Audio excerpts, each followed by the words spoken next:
কিছুদিন পূর্বে এক বক্তার মুখে শুনেছিলাম মৃত্যুর পর আপন ভাই বোনের নাকি আর কোনোদিন দেখা হবে না। এখন আমার জানার বিষয় হচ্ছে এই কথাটি কতটুকু সত্য, আর যদি সত্য হয়েও থাকে তাহলে কেন? রাসূল সাল্লাল্লাহু আলাইহি ওয়াসাল্লাম তো বলেছেন, যার সাথে যার মহব্বত তার সাথে তার কিয়ামত। প্রথম কথা হলো যে এটা সঠিক কথা না। যদি কোনো বক্তা বলেও থাকেন যে মানুষ মারা যাওয়ার পরে তার ভাই বোনের সাথে দেখা আর কোনোদিন হবে না, এটা সঠিক কথা না। কারণ কোরআন হাদিসে কোথাও এরকম কোনো কথা বলা হয়নি যে মানুষের মৃত্যুর পর আর প্রিয়জনের সাথে কখনো দেখা হবে না, বরং এর উল্টাটা আছে। আল্লাহ রাব্বুল আলামিন কোরআনে হাকিমের মধ্যে ইরশাদ করেছেন, যে ব্যক্তি ঈমান এনেছে এবং ওয়াত্তাবা'আতহুম যুররিয়্যাতুহুম, তার পরবর্তী বংশধর যাদেরকে সে রেখে গেছে পৃথিবীতে, তারা যদি তার অনুসরণ করে, অর্থাৎ তার ঈমান আমলের অনুসরণ করে, তাহলে আল্লাহ তাআলা বলেছেন যে তাদেরকে তাদের সাথে আল্লাহ তাআলা ইলহাক করে দিবেন, সংযুক্ত করে দিবেন। অতএব এই আয়াত বরং পরিষ্কার বলছে যে কোনো মানুষের মৃত্যুর পর তার আত্মীয় স্বজন বা যাদেরকে তিনি রেখে মৃত্যুবরণ করলেন, সে মানুষগুলো প্রিয়জনরা যদি তার আদর্শ অনুসরণ করে, অর্থাৎ ঈমান আমলের চর্চার মধ্যে থাকে, তাহলে তাদের সাথে কিয়ামতে বা আখিরাতে আল্লাহ রাব্বুল আলামিন তাদের সাথে সাক্ষাৎ এবং একসাথে থাকার সুযোগ আল্লাহ তাআলা দান করবেন। এটা এখান থেকে পরিষ্কারভাবে বোঝা যায়। আর এর পাশাপাশি নবী সাল্লাল্লাহু আলাইহি ওয়াসাল্লাম আরেকটা হাদিস আছে, আলমার ও মা'মান আহাব, অর্থাৎ মানুষ যাকে ভালোবাসে তার সঙ্গে সে থাকবে। সেটার একটা অর্থ হতে পারে যে একজন মানুষ যখন জাহান্নামী কোনো মানুষকে ভালোবাসবে, আপনি কার ফ্যান, কার ফলোয়ার, কাকে ভালোবাসেন, কাকে অনুসরণ করেন, এটার উপর নির্ভর করে আপনার গন্তব্য। একজন মানুষ যখন কোনো খারাপ মানুষ অনুসরণ করে, তখন তার সাথে কিয়ামত হবে, তার সাথে তার হাসর হবে, সে তার পরিণতি ভোগ করবে। আর কেউ যখন কোনো জান্নাতি মানুষকে ভালোবাসে, জান্নাতি মানুষের অনুসরণ করে, তখন সে তার সাথে জান্নাতে থাকার সুযোগ লাভ করবে। এখান থেকে পরিষ্কারভাবে বোঝা যায় যে কোনো বক্তা যদি এরকম কথা বলেও থাকেন তাহলে এটা সঠিক না। তবে হ্যাঁ, কিয়ামতের পর একজন মানুষ তার প্রিয়জনের সাথে তার সাক্ষাতের সুযোগ হবে না, বা গন্তব্য পৃথক হবে, যখন একজন জান্নাতি হবে আরেকজন জাহান্নামী হবে। এখন প্রশ্ন হলো যে আমার ভাই, আমার মা, আমার বাবা, আমার সন্তান কেউ যদি বেঈমান হয় আর সে যদি জাহান্নামী হয়, আর আমি যদি জান্নাতি হই, তো জান্নাতে তো আমার সুখ হবে না, আমার তো মনে কষ্ট থাকবে যে আমার প্রিয়জন জাহান্নামে। তো জান্নাতে তো কারোর কোনো কষ্ট থাকার কথা না। জান্নাত আজা কে আজারে নাবাসদ কাছে রাবা কাছে কারে নাবাসদ, ফার্সিতে একটা কবিতা আছে, জান্নাত সেই জায়গা যেখানে কোনো কষ্ট থাকবে না। তো আমার প্রিয়জন যদি জাহান্নামে যায়, আমি যতই জান্নাতে যাই, আমি তো সুখ পাবো না। তাহলে আল্লাহ তাআলা আমাকে কিভাবে সুখী করবেন? উত্তর হলো, আল্লাহ রাব্বুল আলামিন আমাদেরকে জান্নাতে যখন নেবেন, বা আখিরাতের মারহালা বা স্তরগুলো যখন, লেয়ারগুলো যখন আমরা পার হব, আমরা দুনিয়ার মতো করে সেগুলোকে চিন্তা করি সাধারণত। এখানে যেরকম আমরা একে অন্যকে ফিল করি, মিস করি, আল্লাহ তাআলা সেখানকার পরিবেশ পরিস্থিতি, আমাদের মানসিক অবস্থা, সব কিছুকে আখিরাতের জন্য অনুকূল করে দিবেন। আপনার প্রোফাইল থেকে যদি আল্লাহ তাআলা তাদেরকে ডিলিট করে দেন, আপনার মেমোরি থেকে আল্লাহ তাআলা তাদের দূর করে দেন, যে আপনার আত্মীয় স্বজনের মধ্যে যারা জাহান্নামে গেছে, তাহলে আপনি কি তাদের কষ্ট অনুভব করবেন? আপনার অন্য সব কিছু ঠিক আছে, শুধু ওইটুকু আল্লাহর মেমোরি থেকে আপনার ডিলিট করে দিয়েছেন, তাহলে আপনি কিভাবে কষ্ট পাবেন? আজকাল অনেক কিছু বোঝা আমাদের জন্য সহজ হয়ে গেছে। দেখুন, যখন তথ্য প্রযুক্তি, জ্ঞান বিজ্ঞানের এই প্রসার ঘটে নাই, তখন কোরআন এবং হাদিসের এই আয়াতগুলো, এই নির্দেশগুলো, এগুলো বোঝাটা অনেক কঠিন ছিল। কিন্তু সাহাবা একরাম অকপটে বিশ্বাস করেছেন, তাদের বিবেক বুদ্ধিতে ধরুক বা না ধরুক। আজকে আমরা দেখতে পাচ্ছি দারুণ লজিক সেখানে আছে, যথেষ্ট যৌক্তিক গ্রাউন্ড আছে। আজকে 2025-এর পৃথিবীতে আল্লাহর দ্বীনের অনেক বিষয়, কোরআন এবং হাদিসের অনেক বিষয়, আখিরাতের অনেক বিষয় হয়তো আমরা বুঝে আসছে না। হয়তো সেটা 500 বছরের পরের পৃথিবীতে এমন সব আবিষ্কার মানুষ হাজির করবে যেগুলো আমাদেরকে সেসব বিষয়গুলো বুঝতে সাহায্য করবে। তো যে ব্যক্তি নিজের বিবেক বুদ্ধি এবং সমকালীন লজিকের ভিত্তিতে দ্বীনকে বুঝতে চায়, সে গোমরাহ হবে। এটা তার গোমরাহির আলামত। দ্বীনকে বোঝার জন্য কোনো লজিকের আশ্রয় নেওয়া, এটা কোনো বুদ্ধিমত্তার পরিচয় নয়। আমি আল্লাহর কাছে নিজেকে সারেন্ডার করব, কারণ আল্লাহ আমার সৃষ্টিকর্তা। আমি যদি আল্লাহর সব কথার লজিক ধরে ফেলতে পারি, তাহলে আল্লাহ কিসের আল্লাহ হলেন? নাউজুবিল্লাহ। আল্লামা ইকবাল বলেছিলেন, জু সমঝ মে আ গেই ও ফির খোদা কিউ কর হুয়া। যাকে আপনি বুঝে ফেলেছেন, রপ্ত করে ফেলেছেন, তার সমস্ত নির্দেশের যৌক্তিকতা, যথার্থতা, তার নিষিদ্ধের যৌক্তিকতা, যথার্থতা যদি আপনি ধরেই ফেলেন, তাহলে তিনি আর আল্লাহ হলেন কি? আল্লাহ তো তিনি যার সব আদেশের যৌক্তিকতা আপনার মাথায় ধরবে না। তিনি তো অসীম। আপনি যদি তার সব কিছুকে রপ্ত করে ফেলতে পারেন, তাহলে তিনি সীমিত হয়ে গেলেন। আপনার বুঝে আসছে না, এরকম অনেক বিষয় থাকবে, সেটা স্বাভাবিক। আপনি যার অধীনে চাকরি করেন, আপনার মালিক, কোনো অফিসে আপনি কাজ করেন, কোনো কোম্পানিতে কাজ করেন, আপনার মালিক আপনাকে অনেক কথা বলে যে কথার যৌক্তিক গ্রাউন্ড আপনি জানেন না। আপনাকে বলছে তুমি এই কাজটা করো, কেন করতে বলছে আপনি জানেন না। আপনার কাছে এর বাহ্যিক কোনো লজিক্যাল কারণ নাই, কিন্তু আপনি জানেন তিনি যেহেতু আমার মালিক, তিনি যেহেতু আমার চাইতে অনেক বেশি বোঝেন, অতএব নিশ্চয়ই তার কাছে কোনো গ্রাউন্ড আছে। বিধায় আমি তার অধীনস্থ হিসাবে শুধু দায়িত্ব পালন করি, হয়তো আমার বুঝে আসবে পরে।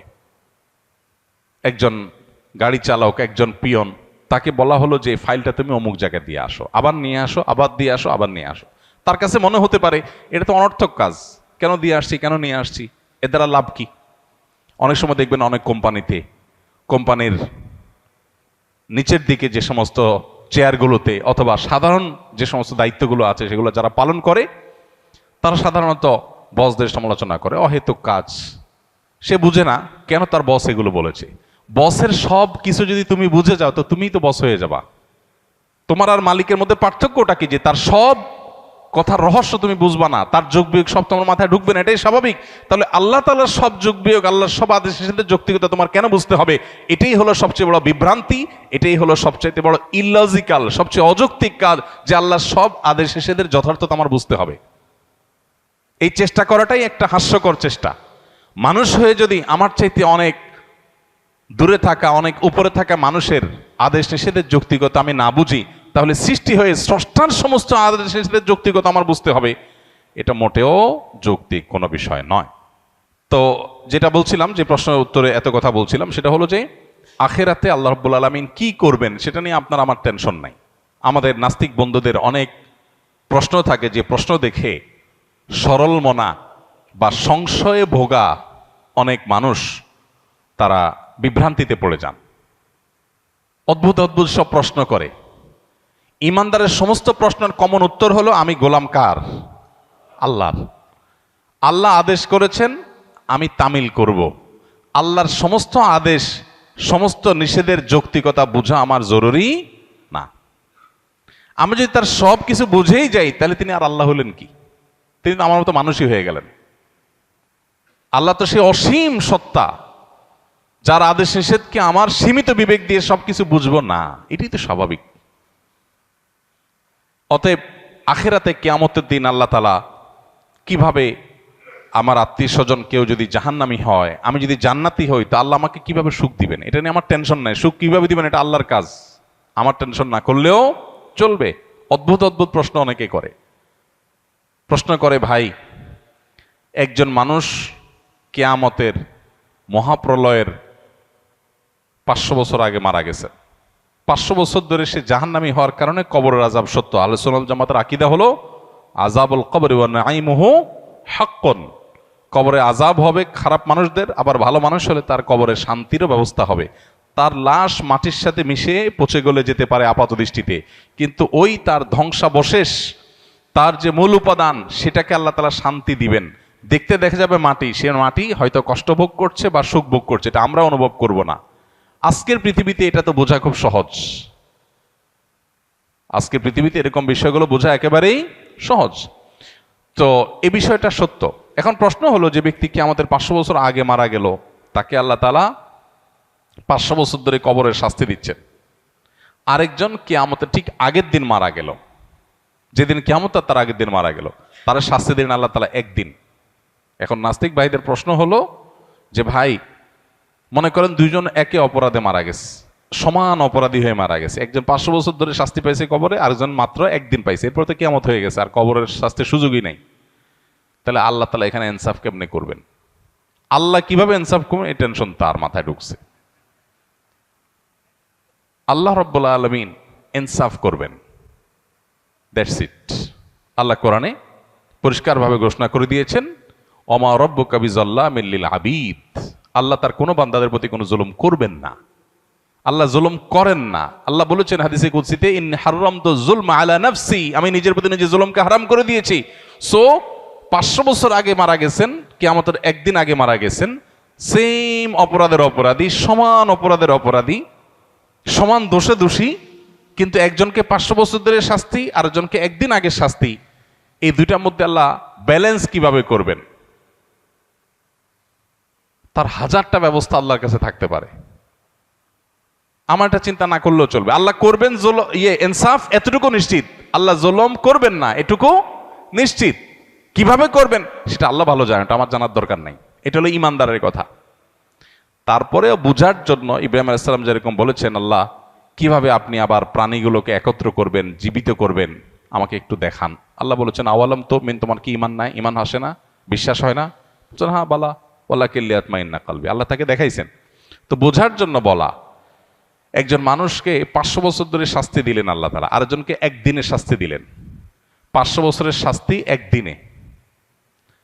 এই শাস্তির কোয়ালিটি দিয়ে দীর্ঘদিন ধরে দেওয়া শাস্তি আর অল্প সময় দেওয়া শাস্তি দুইটাকে সমন্বয় করা সম্ভব কিভাবে?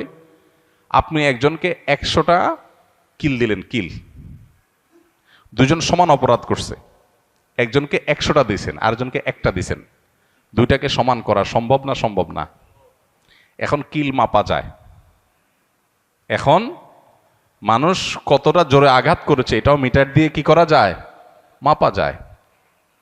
আপনি একজনকে ছোট ছোট করে 100টা কিল দিলেন, যে পরিমাণ কষ্ট পাবে, আরেকজনকে একটা বড় করে একটা দিলেন, সমান করা সম্ভব কি সম্ভব না? হ্যাঁ, 1000 কিল আর একটা কিল সমান করা সম্ভব কি সম্ভব না? হাতুড়ি দিয়ে এমন ভাবে জোরে দিলেন যেটা একদম নাই হয়ে গেল দুনিয়া থেকে। আরেকজনকে 10,000 কিল দিলেন। তো এই দুইটার মধ্যে যদি ব্যালেন্স করা সম্ভব হয়, তাহলে 500 বছর আগে মারা যাওয়া মানুষ আর কিয়ামতের একদিন আগে মারা যাওয়া মানুষের শাস্তির মধ্যে ব্যালেন্স করা কেন অসম্ভব হবে? মানুষ সবকিছু নিজের মতো করে ভাবে, এই জন্য সে ভুল করে। আমি মানুষ, আমার সীমিত শক্তি সামর্থ্য দিয়ে আমি ভাবি, আল্লাহ তাআলা অসীম, অতএব তার দ্বারা অসম্ভব বলতে কিছুই নাই। কিয়ামতের ময়দানের আল্লাহ রাব্বুল আলামিন জান্নাতে আত্মীয় স্বজনকে যেরকম মিলিত করাবেন, আবার জাহান্নামে আত্মীয় স্বজনের রাস্তা ভিন্ন হয়ে যাবে, কিন্তু ভিন্ন হওয়ার কারণে জান্নাতের কোনো কষ্ট হবে না। সে ব্যবস্থা আল্লাহ করবেন। কিভাবে করবেন আল্লাহ জানেন, কিভাবে করবেন আল্লাহ জানেন। এক লোক প্রশ্ন করেছে, ভাই আমার তো বিড়ি খাওয়ার অভ্যাস আছে, আল্লাহ তো জান্নাতে যা চাইবেন তাই দিবে, তো আমি জান্নাতে বিড়ি খাওয়া ছাড়া তো আমার ভাল লাগবে না। যদি আল্লাহ আমারে জান্নাত দেন, যদি আল্লাহ আমাকে জান্নাত দেন, হতে পারে না যে অনেক গুনাহ করার পর আল্লাহ মাফ করে জান্নাত দিয়ে দিয়েছেন, হতে পারে, ইমানদার হলেই হলো। তো আমি ইমানদার মুসলমান, আল্লাহ আমার সব মাফ করে জান্নাত দিতে পারেন, সুযোগ তো আছে। যদি দেন তো আমার তো বিড়ি ছাড়া ভাল লাগবে না। তো জান্নাতে গেলে আল্লাহ আমারে বিড়ি দিবেন কিনা? দিলে জান্নাতে বিড়ির মতো নোংরা জিনিস থাকলো, দুর্গন্ধ। আবার যদি আল্লাহ না দেন, তাহলে আমার জান্নাতে সুখ হবে কেমনে? তো উত্তর হলো, আপনার অন্তরে যে বিড়ির চাহিদা আছে, এই নোংরামি আল্লাহ তাআলা দূর করে দিবেন। এটা আর থাকবে না আপনার মনে। সম্ভব কি সম্ভব না? সম্ভব, বিভিন্নভাবে সম্ভব। অতএব এই বিষয়গুলোকে আল্লাহ তাআলার উপর ন্যস্ত করা দরকার। আখিরাতের বিষয়গুলোকে আমরা নিজেদের মতো করে ভাবা ভুল। আস সুন্নাহ ফাউন্ডেশন, উম্মার স্বার্থে সুন্নাহর সাথে।